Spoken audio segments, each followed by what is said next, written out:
Dari balita yang tewas dianiaya di kawasan Klender, Durensawit, Jakarta Timur ditetapkan sebagai tersangka. Ya, pelaku mengaku mengakhiri nyawa anaknya dengan cekikan. Bahkan penganiayaan sudah dilakukan 1 minggu belakangan hingga korban mengalami sejumlah luka di tubuhnya.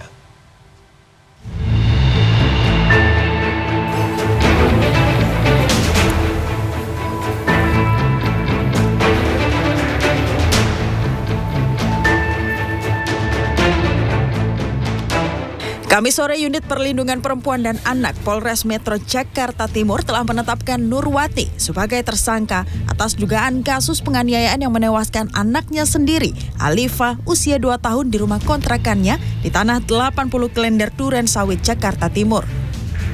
Nurwati dijerat dengan pasal berlapis tentang perlindungan anak dan pembunuhan dengan ancaman hukuman di atas 5 tahun penjara. Di hadapan petugas, Nurwati yang tak lain merupakan ibu kandung korban mengaku tega menganiaya dan mencekik putrinya itu hingga tewas lantaran kesal anaknya kerap menangis.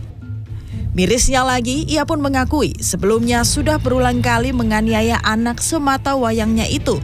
Mulai dari menampar, mencubit, bahkan menendang korban ke dinding hingga korban mengalami luka di kening sampai patah lengan kanan. Untuk menutupi perbuatannya, pelaku mengaku kepada nenek korban, Alifa tewas dalam kecelakaan terjatuh dari mobil di kawasan Lebak Bulus, Jakarta Selatan.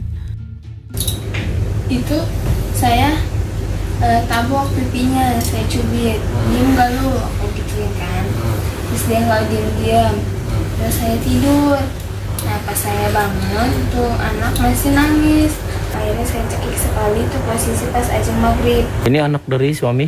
Yang pertama. Suami pertama. Kesel banget, Pak. Ya, sudah kami lakukan proses penyidikan dan kemarin sudah dilakukan penahanan terhadap tersangka. Adapun terhadap tersangka dipersangkakan pasal 76 yaitu pasal 80 Undang-Undang 35 tahun 2014 tentang perlindungan anak dan pasal 338 KUHP.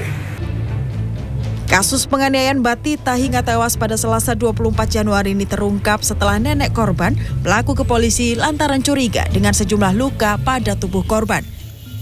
Jasad korban juga sudah dimakamkan pada Rabu di tanah wakaf keluarga di kawasan Pulau Gebang, Cakung, Jakarta Timur setelah menjalani otopsi di Rumah Sakit Polri Kramat Jati, Jakarta Timur. Tim Liputan CNN Indonesia.